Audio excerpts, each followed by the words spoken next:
What's going on, everyone? Welcome into the Final Whistle Sports Podcast. This is a special episode, and as always, I'm your host, Blaine Spencer. I want to apologize firsthand for being a little hiatus the past week and a half. I was actually out sick, so unfortunately, there were no podcasts last week, but I am back. I'm feeling great, and I've got an honored guest here today. I have Adrian Durant, former Olympian as a sprinter, as well as the head coach of Cornell track and field, as well as the Olympic head coach of the U.S. Virgin Islands. And as a former track athlete myself, I'm kind of geeking at the moment about having this interview. Adrian, how are you?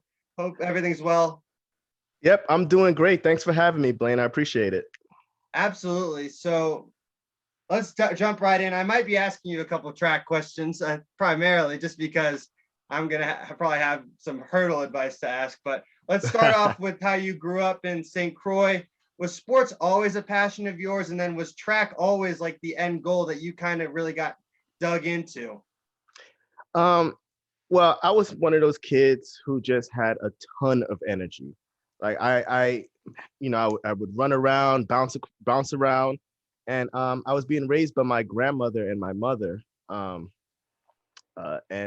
it was a lot for them to handle, And I think these days they talk about medicating kids like who are like how I was, because it was just I talked a lot, asked a lot of questions, and so it was like they always tried to put me in activities, but I was too young. So it was like, okay, as soon as I hit like 3 years old, it was like, okay, what can he possibly do? So they put me in martial arts. It was like when I was 3 or 4. And that kind of calmed me down, taught me to meditate, taught me to kind of focus my mind on doing things. And it gave me something to rehearse and practice and put my attention into. And then once I got, a little older, they started finding more and more things I could get into. My family is a big artsy family. So they tried to get me to do dance and things like that. My mother danced, and grandmother, and everyone danced. I hated it. I wasn't a fan of it. I hated going to the shows, and they were boring, and I just wasn't into it. And so once I got to second grade, it was like, okay, he can run track. And it was like perfect. It was the perfect thing for me. I would come home dead tired, which was the goal. And at some point, and I think this is the case with any young kid, and this is why I think it's good for kids to find things that they're good, that they can gain competency in, because I started training and working hard, and I started racing people and beating them. I was like, oh man, I'm fast. And so I just continued that pattern. I was racing, beating people, training, and we would do the interscholastic stuff down in St. Croix, and I would get to race against kids from other schools. And I think it was like I won my first ribbon. I got like third place overall. And it was like, I can win stuff. So then it was about, oh man, so then it was like I can win medals and ribbons, and it was exciting. And then my coach, Charles Golfin, he took us to a track meet in I think it was in Grenada or one of these other countries, because I was on St. Croix, and it's not hard to get to some of the other islands. And so I believe it was Grenada or maybe even the British Virgin Islands, Tortola. And it was like, wow, I get on a plane and I get to travel to a whole nother island and race people and see their country and see their funny looking money and eat their food. And so I was automatically kind of hooked on it at that point. That's when it was like, okay, I want to see where this can take me. Where can I go? I saw the Olympics on TV, and it was like, I want to be in the Olympics. So that's kind of how it went down for me. And as you continue to race, you got your first real crack at it in the World Junior Championships. Can you just walk us through that experience? Like how nerve-wracking was it? It was in Jamaica. So what was going through your mind? Oh man, you really did your research. That was terrible. Okay. So man, I want to lead up into that because I was running in high school in New Jersey. Yeah. And it was my senior year, and I had started just running fast enough. I ran 48.6, and I needed to run 47 to be recruited by South Carolina. And I wanted to go to South Carolina because they were really good, University of South Carolina. And I got hurt my last 400 of the year. Like I pulled up and ran like a minute and 9. Like it was terrible. It was at the state championship meet, and it was done that one. And so it was like I lost hope, and I didn't know. I was like, man, I have the grades to go to college. I was in all AP, all honors, but no money. And so I didn't really know what I would do. And we decided to, take out some loans and whatnot, just enough money for 1 year to go to Mhm. college. So then it was like, okay, I'm going to keep running track. I'm going to keep pursuing my Olympic dream. I'm going to go get to South Carolina for a year. And so the summer leading up to going to South Carolina was that summer. The plan was to compete at the CAC juniors in Barbados, and then to go with everyone from there. Everyone would go as a contingent. All the people from all the islands would go together to Jamaica to compete in the World Junior Championship, and other people from the other countries would meet up there. And so the CAC, the Central and Caribbean region, Central American and Caribbean region. And so we went down. So the plan was to go to Barbados, but for some reason we missed our flight in Philadelphia. And the second day, Golfin and I, we were supposed to catch the flight. So we missed the first day. The second day, my cell phone was left in the cab. And so we missed the flight again. So it started getting a little ridiculous, but we were stuck in Philly for a couple of days. And on the third day, we finally made it to Barbados, but I had missed the meet. But I was there in time for the training camp. And so was in Barbados. And this is where I first met, I don't know if you ever heard Charandi Martina. Mm-hmm. This is where I first met, because he was running for Curacao at the time instead of in the Netherlands. He ran for Curacao, and I met him, and we were roommates, and that's where I met Darryl Brown from Trinidad, and just all the top junior athletes at the time. And we all kind of trained together, prepared, and we went from there to Jamaica. And so Jamaica, that was interesting. The World Junior Championship in Jamaica. First of all, Jamaica is crazy about track and field. Like, they take it seriously. So the World Juniors there, it was packed. It was just like, it was loud, and everyone was there, everyone. And so I had been around all these guys, Darryl Brown, and I got to know them. And it was, I was like, all right, I can race with these guys. Mm. And it came to the day of my to run the 100. And I was excited because I knew the coaches from South Carolina were there, and everyone was there. And I was like, all right, I finally get to show what I can do for real. 100 meters, I know I can run something. I'm ready to go. And it was like, okay, get in the blocks, runners to your mark, get set. And then it was like a sound, it was like this weird, like, shh sound. And apparently that was the gun. They had changed the sound that they make at the start. So it wasn't like a gun sound. It was like almost like that. And it was the first time I had ever heard it. And I hadn't come to the practice rounds where you can hear what the gun sounds like.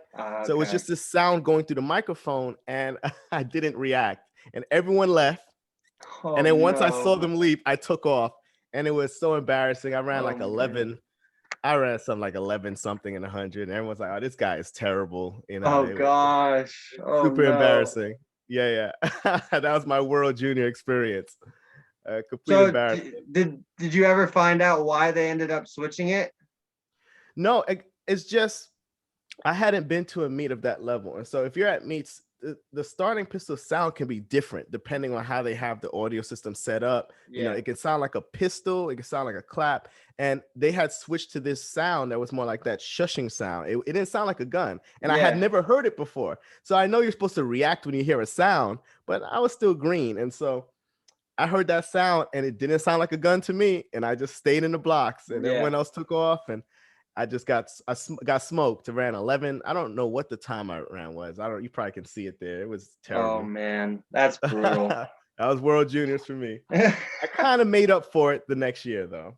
Yeah, and then so you decided to go to South Carolina. You said you talked about it a little bit. You took out the loans. You walked on. Yep. Did you use that as an extra chip on your shoulder to put in extra work, extra time at the track to really get yourself going? Yeah, because we were broke. So it was like, I remember one time we got in trouble because a bunch of us missed practice during my freshman year, And I remember Coach Brown pulling me into his office and saying, hey, look, you're not going to be here next year if you don't earn yourself a scholarship. You don't have any money. And I thought about it. I was like, man, he's right. If I don't find a way to earn a scholarship, I'm going to be out of school. And that'll be the end of that. No school, no degree, no Olympics, right? So my freshman year, when I walked on, You know, it was intimidating because South Carolina's women had won the national championship, and the men were like, you know, they were a top program. The men won the 4x4. So they had, you know, they had Otakile Lakote, who was a 144 guy in the 8, Otis Harris, you know, ended up being a silver medalist in '04 in the 400. I mean, they were just stacked. And Jonathan Fortenberry, he split like, what, 44-1 as a freshman when they won the 4x4 at nationals. So it was a stacked team. And anytime when I walked on, it was intimidating, but I never thought anyone was better than me. I figured if I trained in the same environment as them, I could be just as good. And so, but I'll tell you this, anytime I had the opportunity to decide who I got to train with, you know, whether it was this group of guys who were kind of going through the motions, or this group of guys, Otis and John, who were battling each other every day, I would go train with Otis and John. Otis Harris and Jonathan Fortenberry. Mm-hmm. And these guys would blow me away every day. But eventually that gap got smaller and smaller and smaller and smaller. And to the point where by the end of my, you know, by the indoor season, I was good enough for them to take me to the SEC championship and to actually compete. But by the outdoor season, you know, I had run like 21 flat early on, like one of my first 200s. It was like, whoa, like it was just like I had all of a sudden got really fast. It was like, you know, I opened up 21 flat and was like, okay, I might be good, you know. And then I was able to compete for the Virgin Islands that year in the Carifta Games, which was in Trinidad. Mm-hmm. And that was interesting because that's when I went head to head with Bolt in the 200. And so it was like, you know, my freshman year, I just got better and better to where by the time we got to the outdoor SEC championship, you know, I was good enough to where Coach Fry decided to let me lead off the defending 4x4. And, you know, I was scared, but we went out there and ran and we won it. And I ran 10-3 in the 100 at the last chance meet. And by the end of that year, I ran 20.83 and 10:37. And I was on full scholarship the next year. For you, did you running with them? I know you said it was you trying to close that gap day in and day out. Yep. What was your regiment to try and get yourself to close that gap? Was it just training with them day in, day out? Was it trying to do extra things on the side too? No, I didn't do extra thing on the side. I just chose, you know, steel sharper steel. And I went over to the two best guys and trained with them every day. And not everybody wanted to do that because those guys were beasts, you know. I mean, I remember early on my freshman year, and this is when the coaches first realized that I had some potential, like real potential. We were doing a workout, and it was maybe, you know, we were running multiple 300s, 4 300s. And it was by the fourth or fifth, or maybe 5 of them, by the fifth one, and we were taking turns leading. And so I'm the bunny rabbit method, the bunny rabbit. Go chase I'm a down freshman the to walk on. Exactly. I'm a freshman to walk on, and these guys are juniors and sophomores and seniors. And when it gets to my turn, they're like, "Hey, look, man, we're tired. Don't run too hard." And so I took off and ran 34 and left everyone in the dust. And the coaches were like, "Whoa, this sucker could run." Because first of all, that was insane to me, that not to run too hard, because I'm trying to earn some money. I'm trying to take your money. So, you know, so I had a goal because I knew I wouldn't be there if I didn't earn the scholarship. So it was like I had no choice. Yeah, and then you end up getting the call by the Virgin Islands. You represent them in Athens. Can you just walk us through that? Like, how did that transpire? Like, just walk us through it. So I had already been representing the Virgin Islands at, you know, World Juniors. And then by that point, the Carifta Games, the Pan Am Juniors. So I had already kind of gotten in the groove of representing the Virgin Islands internationally. And then, you know, when 2004 when it came around and I was in a position that I could represent the VI, it was like that thing that I had been talking about since I was 10 years old. Finally, you know, it finally happened. It was like, I'm going to go to the Olympics. And the funny thing about it is, although that was my goal like forever, I don't think I appreciated it as much as I should have my first time going, because I was still young. I was a sophomore in college, and it happened. That's pretty early. And, you know, I just like I didn't walk in the opening ceremony because I wanted to be fresh to compete. not realizing, the type of honor that was and how people were looking forward to seeing me out there walk. And it wasn't until I got to go back in 2016 that it was like I really took it all in, the opening ceremony, closing ceremony, and realized and it took till 2016 because I missed 2008 and I missed 2012. And I thought I would be at those for sure. And I didn't make them. And so it's like, wow, my first time there, I guess I assumed that I always would be back and do better. But getting to the Olympics, you get there once, you're not guaranteed to get there again.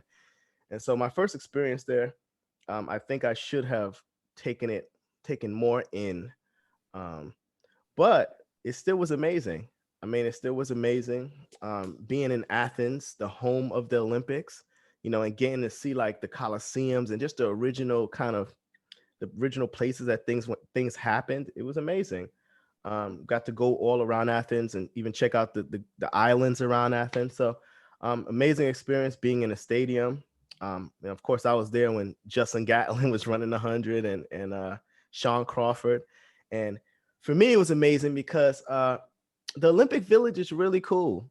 You're in this big area with all the countries, all the athletes, and you're in a dining hall and you're seeing everybody. So you're sitting there and, I saw Yao Ming and I'm like, this guy is really tall. He's like, and you're just seeing the best athletes on the planet, just kind of eating and hanging out. And so you'll never be in that type of situation. It's hard to describe, but it was amazing. Definitely. Yeah. And for you kind of mentioned a little bit at 2016, you embraced it a little bit more. How did it differentiate for you being there as a coach instead of an athlete? Well, it's funny because you still feel pressure. You feel like as an athlete, the athlete has all the pressure, but now the coach, you feel the same exact pressure. And so you're just as much as the athletes that you're coaching are trying to do their best, you're doing everything you can to facilitate that. And that last week is important because people blow it that last week. When you're running in the Olympics and you're racing and you're there for 20 days and you're racing, on this specific day, you can do a lot to mess things up going into that. So it's just us being really cautious, being meticulous about our plan and following it. And so it's tough. And I didn't realize how much it was a burden until, and I coached Bruno Hortolano from Spain, fastest man in Spain.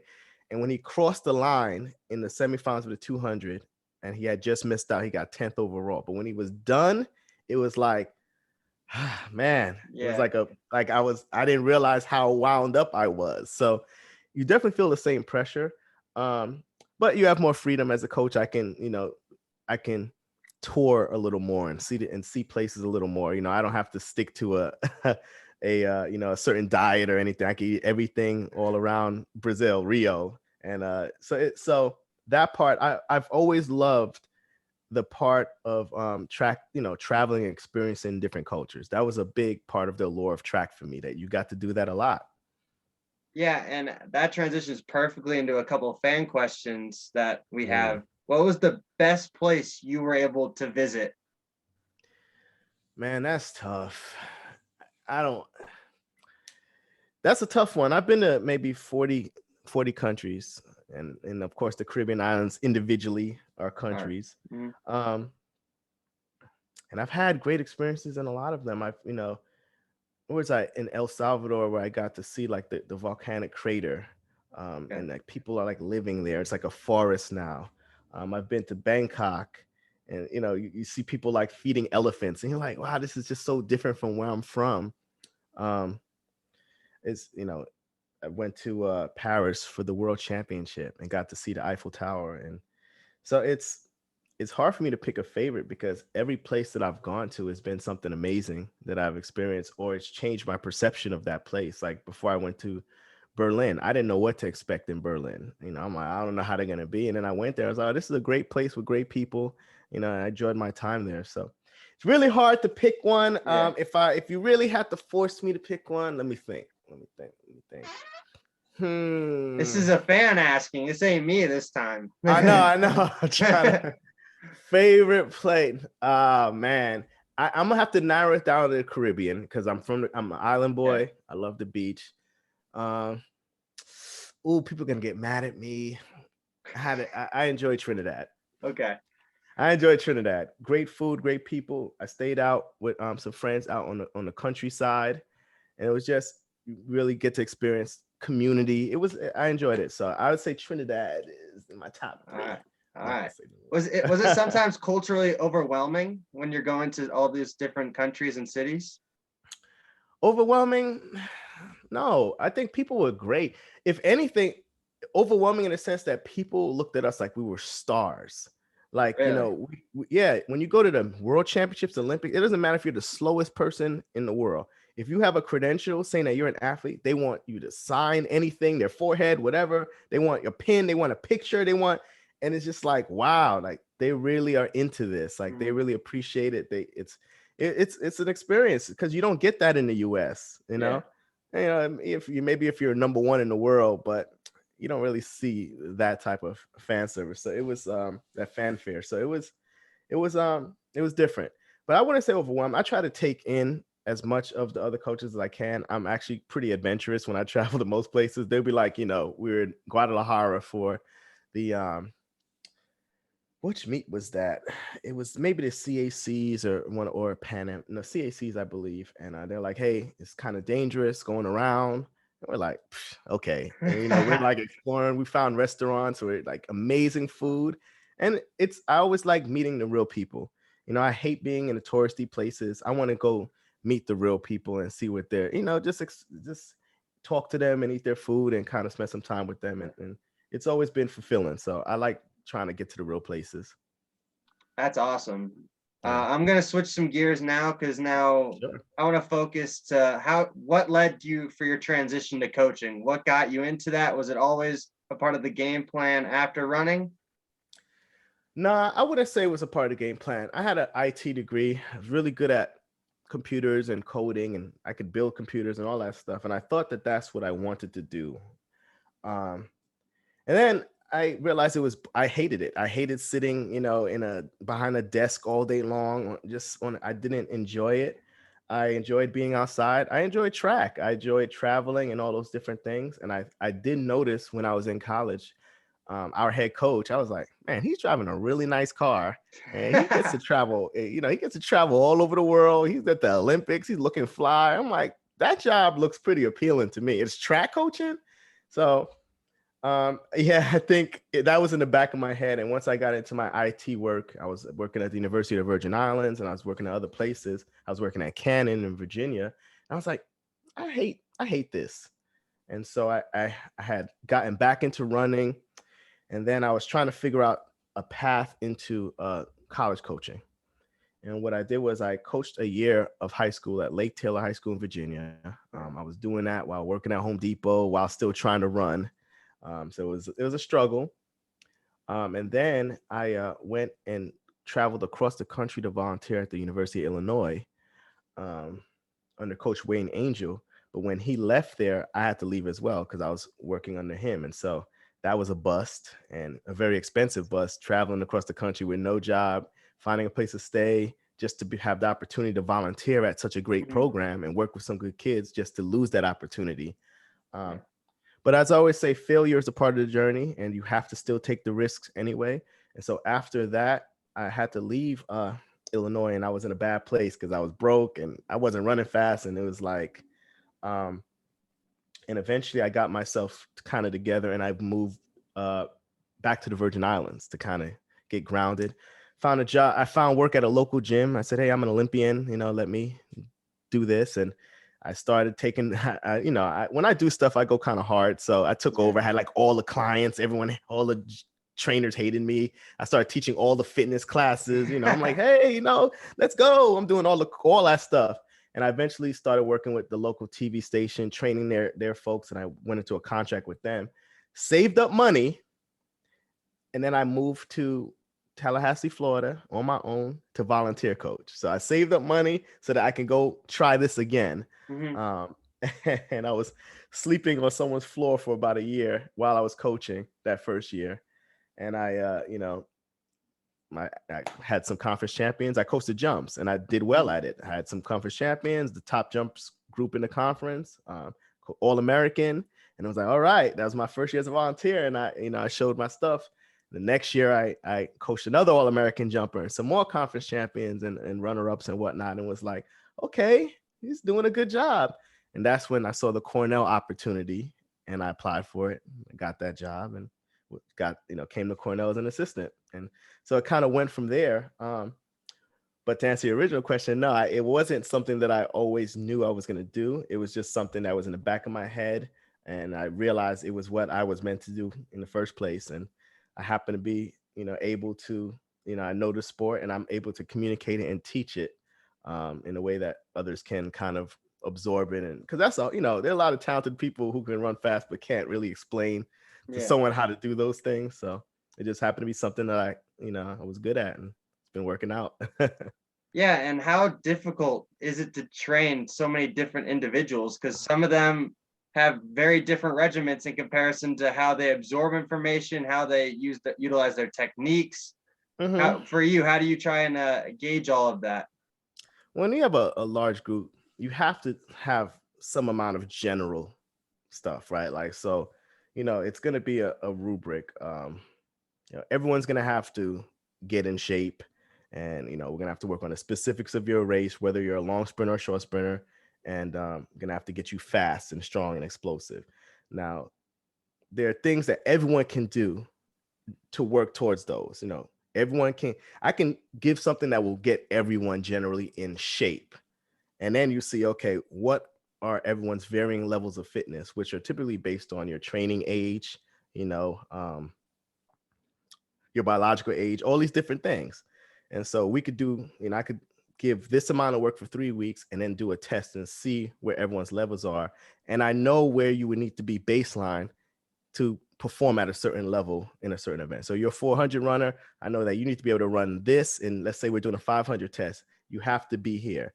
And so really is the general training and then seeing where everyone is and then seeing, okay, this person I need to increase their volume. This person I need to decrease their volume. This person needs to spend more time, needs more specific, a more specific lifting program for them. These lifts don't work for them. Or this person needs more hypertrophy. They need to put on more mass. They're a little underdeveloped. Or this person is too big, gains weight very quickly and needs to lift less. So you start noticing that as you're developing a relationship with them and working with them individually. But it's going to be a combination of both. It's the general training and you just have to kind of pay attention. I wouldn't say it's hard. It's just part of the game. It's coaching. Yeah. And then especially for college track, it's a little bit different because 95% of the time it's individual based, but then you're correlating points for your team. And then you'll have the team races as well. How do you try and juggle that, even for like when you were an athlete and now how you've been as a coach? How do you try to get that team mindset always through in and day out? Well, that's established by your team culture. So that's going to really be the structure that you have put in place as a coach, as a staff, that you've passed down to, the kind of kids that you recruit, pass down to the captains, your principles, the things that you stand for. It's kind of getting that stuff set in stone.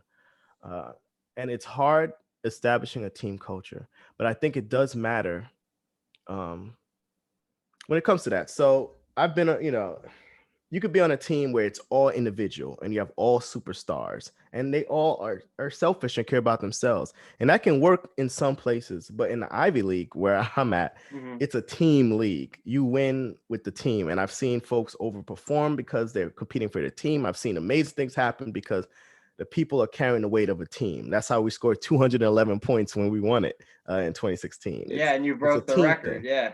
So we focus on that team energy, how you're supporting your teammate. And we foster that throughout the year in things that we do, meetings that we have, activities that we do, even how we room at the hotels, how we have dinners and breakfast. Like, any activities that we do, it's all with the goal of building this team culture. Someone's playing some music or something. It's weird. It's with the goal of reinforcing this team culture. And so it's not something that happens by itself. I think you could very easily end up with a team of individuals, and it could be good because folks could be really talented, but I don't think you can get long-term success like that. I think to have a successful team over, a span of time, you need to build into your culture that the goal is to support each other.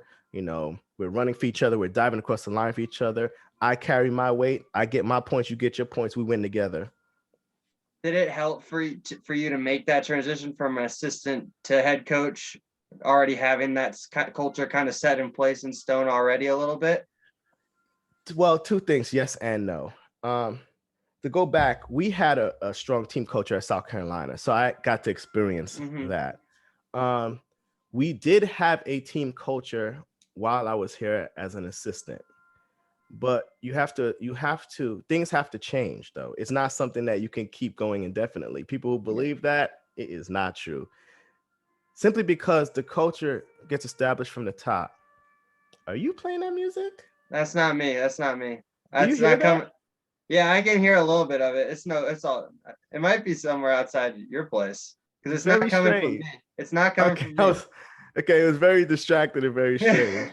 I know you could cut that. So, team culture. Well, you don't have to. It doesn't matter. It's genuine. I'll probably leave it in. Honestly. Yeah, I always leave that stuff in too. I'm like, whatever. We're people. Yeah. So the team culture does come from the top. It comes from the head coach. It comes from the staff. Is not magic, and it's hard to carry over a culture that's established by someone else because there are facets of that person in that culture. So like our previous head coach, he was real like, when you're up, you're down. When you're up against Cornell track, you're upside down. Boogity boo, boogity boo, boogity boogity woo woo woo. That's not me. I can't fake that. That's not me. And so I can't continue a culture based off of that type of energy.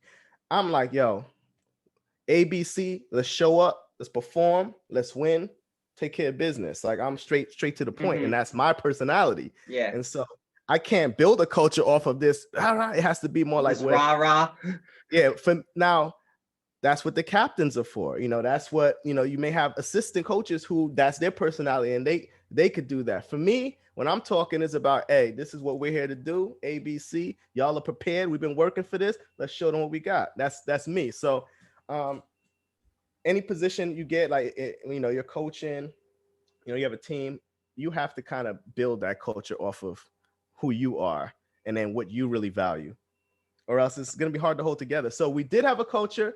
And so I understood the importance of a culture. So yes, absolutely good that we had a culture already established, but there were a period of some years where there was some changing that needed to happen because that's always going to happen when there's change.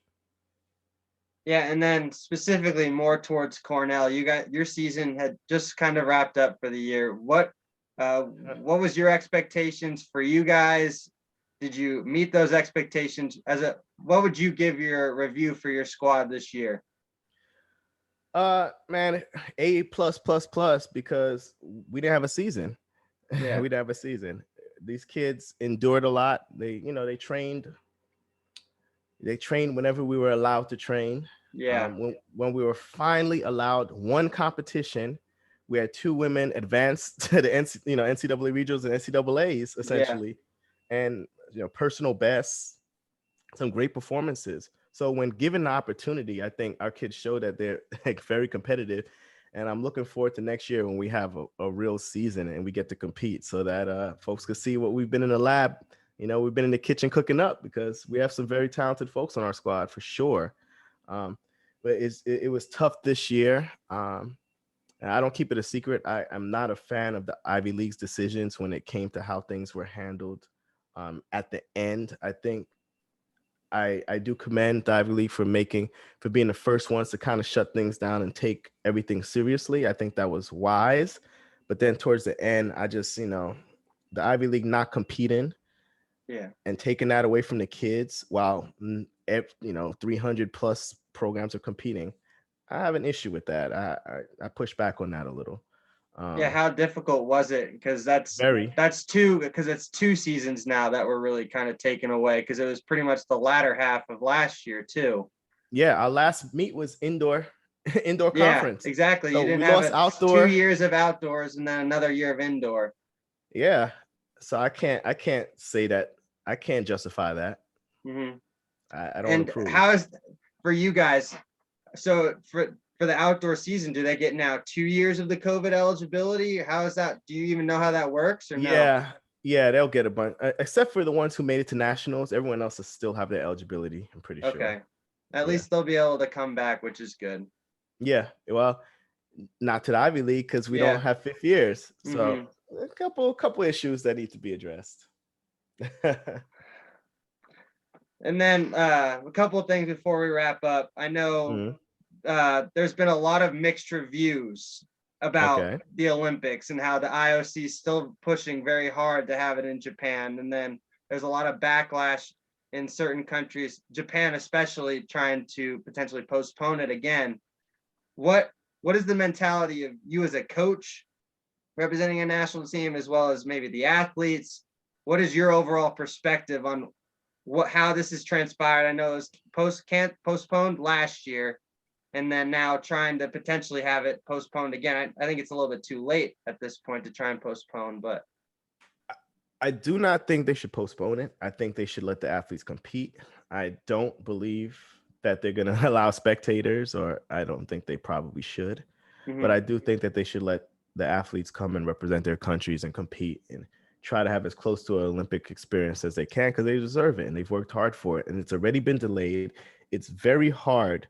If you were an athlete, is some cases where an athlete, the year going to the Olympics, was working on specific things, and then that Olympic year they were ready, and they may have been racing this year, they may have gotten hurt, and they may have lost that opportunity. It's like, man, some folks really missed out and were training their whole lives for this. And there are folks right now who are running very, very fast and who are ready right now to get their Olympic medal. Yeah. To postpone it again, I think you need to let those folks go run. They're already competing. They're ready for, and I guess Olympics is more than this track. When I think of Olympics, I'm going to be honest, I think of track.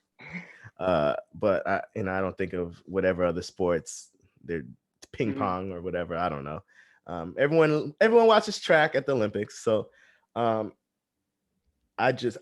personally think they should allow folks to compete. Am I enthusiastic about going to Tokyo right now? I would love to visit Tokyo. Am I enthusiastic about traveling over there and going there right now? No.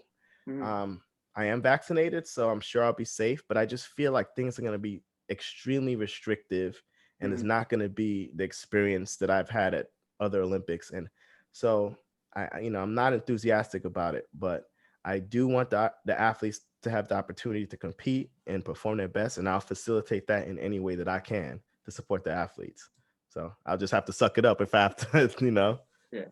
And if fans aren't in attendance, how much of the atmosphere actually is taken away in your perception? All of it? Well, no. The atmosphere, yes, but when you're those folks are going to still have energy, the athletes themselves, because you're still competing on that stage. You're still going to feel it, but it makes a huge difference when you have 100,000 people cheering and roaring and clapping in the stands. That's electric. So it would be disappointing if it couldn't happen, but I just don't know what they're going to do. I wish them all the best in figuring it out. I'm glad I don't have to plan the logistics on this one. For sure. And then lastly, I'm going to wrap up. You actually have your own podcast. It's called The Home Stretch. Yes. Even I think you have 15 plus episodes at the moment, around there. 21 or 22. Yeah. 21, 22 episodes. Can you just describe what led to you to actually start your own podcast that features mostly track and field athletes and their stories? Yes. So, I've been coaching at Cornell for 8.5 years now, so maybe to 10 years plus college coaching. And, a lot of people don't understand what we do. I look at practice as being the most fun, but probably the smallest part about what I have to do, especially as a head coach. And a big part to me personally is preparing the young men and women that we get who are high schoolers and making sure that they're ready for the real world when they graduate in 4 years, really ready to be successful in all ways, decision-making, just all of that. So we want them to run fast, but it's a lot more than just that. We're an Ivy. It's not just about sports for us. It's the complete package. And so I I kind of take pride in that. That's a big piece of it for me. Yeah, I want to win. Yeah, I want folks to run fast, but that's a big piece of it for me. Facilitating that growth and that development. We get to see it. I got a little off topic. I was thinking about that. Yeah, But go ahead. Ask me that again. The home stretch, if you want to. Yeah. I got completely sidelined. So because of that piece, I noticed that when I would meet regular people and I would do my track coach thing, because I'm stuck in coach mode, I would just start coaching them in regular life stuff though. Like they were like, oh, I'm worried about this job. I'm like, hey, look, if you want to get this job, you have to do A, B, and C. And then people be like, oh, wow, thanks, And, I'll meet someone and be like, oh, this is hard. I'm like, it's going to be hard. You can still succeed. You got an A, B, and C. And they're like, and I had someone come up to me and say that the words that I told them changed their life, like it helped them. And I was like, oh, wow. So actually, this is more than this track. I can actually do this and help people in a regular everyday life. And I was like, I'd like to do a podcast. I have access to all of these Olympians and medalists and all these super, successful athletes. And I know how hard it is to do that. And I see people struggling in the world every day, not really having a path and maybe not understanding that when it's hard, you're kind of on the right track sometime. Like it gets harder and harder and harder before you kind of break through. And a lot of times we quit before we get to that point. And so the purpose of the podcast is for these people to tell their stories, tell their stories, how they got into the sport, how they got their medals, what they had to overcome. And when you listen to it, you kind of start hearing a pattern. It's like, I had a broken leg. Everyone told me I would never run again. And I said, no, today I'm going to do this and I'm going to change this and I'm going to win. And then you're like, oh, and then they win. So it's like, wow, there's a pattern.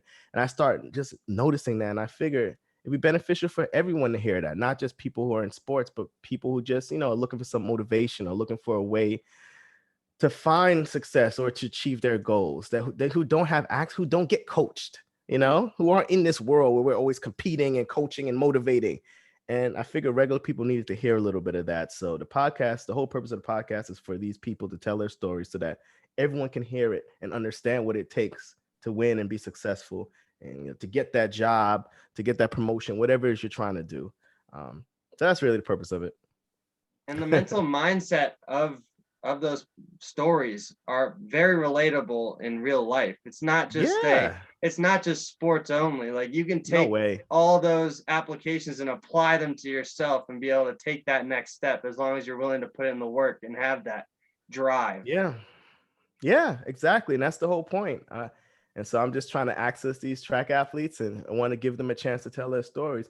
And also I think it's shedding light on some other issues in track and field, which is interesting. When people are really opening up about their experiences, you're like, there's some stuff that's going on that needs to be maybe some light shed on some issues. So if the home stretch can be a platform that serves as a catalyst for change, then so be it. Just some of these athletes, when you hear their stories about, the shoe companies or like Chelsea Hammond, she still doesn't have her medal yet. Send her medal. Whoever got, a girl who got busted, sends Chelsea her medal, Yeah. It shouldn't be that difficult. Yeah. Why is she waiting here? She deserves a medal. Let her get it. Absolutely. And then I know this is, you're having an event later today for your seniors. Is there a message that you want to send out to them that right here on this podcast? To the seniors, message. I mean, they've been hearing me in Zoom meetings all year long. Seniors, congratulations on graduating, making it out of Cornell. Very tough school. I'm not sure people really understand how hard Cornell is, and just period. And the fact that you all are successful, graduating, and have been successful college Division I athletes as well. It's a testament to how talented you are. And I think, you guys, all of you are prepared to take the world by storm. So I wish you all the best and I'm looking forward to seeing what you all accomplish. Perfect. And then the last thing, do you want to say anything to the healthcare workers that are putting their lives on the line at the front lines? Yes, that's actually that's great. Because there's not enough appreciation shown for the folks who are keeping everything going. Healthcare workers, but also the people who keep the lights on, keep the gears turning. We're able to live in comfort due to the hard work of a lot of people who go unrecognized, unacknowledged. On my way to becoming a head coach, I've had to work some pretty terrible jobs in my day. Mhm. And I understand, you go without any praise or any acknowledgement or thanks. So shout out to all the folks who are keeping the gears turning, the healthcare workers who are putting themselves at risk for our own safety and well-being. We appreciate you all. And hopefully we're coming to the end of this pandemic and things go back to normal. And hopefully not normal for some of these folks. So hopefully some of these folks can get some acknowledgement for what they've done and maybe get treated a little better. Absolutely. Adrian, Yeah. I want to thank you so much. This was probably one of my personal favorite interviews to ever conduct. So, Thanks for having me. Yeah, thank you so much. Is there anything that you want to say about where to catch your podcast, where to catch yourself with any of your motivational stuff? Sure. Yeah, I'm just dabbling my toe into the motivational speaking world because it's all the same. As long as I can help someone achieve their goals, I'm good. Whether that's running fast or whatever, becoming whoever they want to be, I'm fulfilled by that. So you can catch me on YouTube. Let's say my channel. It might be Adrian Durant, or just type in the home stretch with Adrian Durant. You'll definitely find me there. The podcast is also on iTunes, the home stretch for Adrian Durant. You find me on Instagram, AKD Coach. I'm starting to do more live streams and some motivational stuff on there. So check me out there. I'm on Twitter, but I don't use Twitter. So catch me on Instagram. It's a little better. I can't do it all. Twitter, and that's too much. Yeah. I can't disagree with you on that one. Yeah. It's one or the other. And if you're looking for life coaching or some kind of motivational speaking, for a group, adriandurant.com, and you can contact me there. All right, you heard it. Go check out all of Adrian's motivational as well as his home stretch podcast. Or if not, you'll be able to maybe catch him in Tokyo if you're checking out on screen if these Olympics end up taking place. Adrian, thank you again so much for your time. I greatly appreciate it. Thanks for having me, Blaine. I appreciate it. This was fun. Absolutely. So this was your special edition of the Final Whistle Sports Podcast. We got more coming out in these next couple of days, so stay tuned. Have a good day, everybody.